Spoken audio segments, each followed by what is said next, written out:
Hello and welcome to a brand new Clicker Heroes video. It's been a while, I know, because at this point the only videos I'm going to make are of patch updates. I just feel there isn't really much else to make a video of for this game. Anyways, patch 0.23 has arrived, and what is new? Quite a few things. Let's start from the smallest to the most significant. Firstly, to make your lives easier, there is now an ascent button on the right side of the page, so you don't have to keep scrolling down to Amenhotep to accomplish the same goal. Next, Forge cores. There's finally something you can do with them, and that's use them to upgrade your relics. You can't upgrade them infinitely, however, cause that would be OP, so instead they are capped at level 50. However, it's still extremely useful. For example, one of my relics, the second one which was level 32, gave a 4% higher chance of primal bosses.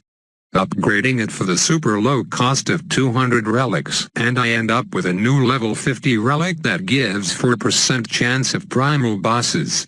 How amazing is that? If you didn't catch on, that was sarcasm, by the way.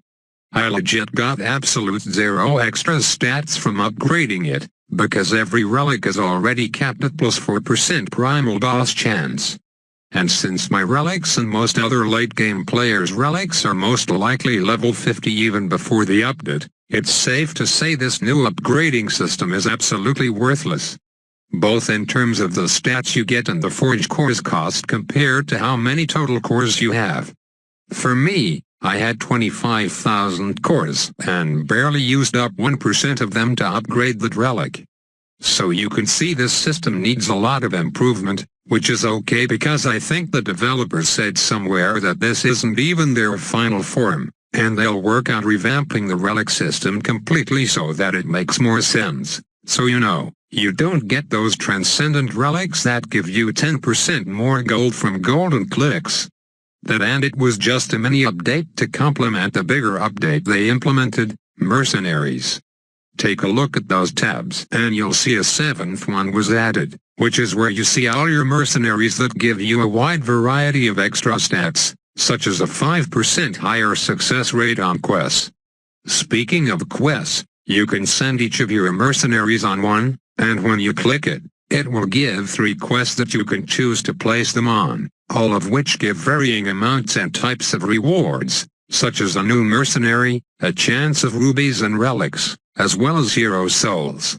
Also included there is the time taken to complete the quest, and the chance of death, which obviously increases as the reward gets greater. The death mechanic is kind of weird since this is supposed to be a progression game. If a mercenary dies, you lose all the bonus stats it gives you, but you can spend rubies to revive it, to which I heard isn't really worth it as quick ascensions are much more efficient and reliable to blow your rubies on. So yeah, I should also mention that each mercenary has these labels next to it, that tell you their name, rank, level, and rarity. Take a look at the ones I had in the first clip, both of which are level 1, but Angela is a noob and so is Carol. But Carol has that legendary status probably because I bought her with my precious rubies.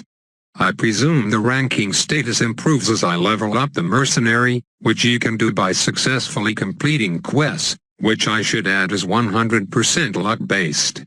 If you were paying any attention to the game, I fast-forwarded the recording several hours, and it turns out Carol was unable to complete the quest, so now that's 40 rubies down the drain, practically assuring that I'll never use my rubies on those guys again. Unlucky much, eh? You could say that 3 more times. So that is pretty much it for the patch rundown. Hopefully you found it quite informative and helpful. 2 things to say before I go, first being clans. I'm going to open one more spot for mobile and flash respectively. Check out the description for the clan name and highest zone requirement.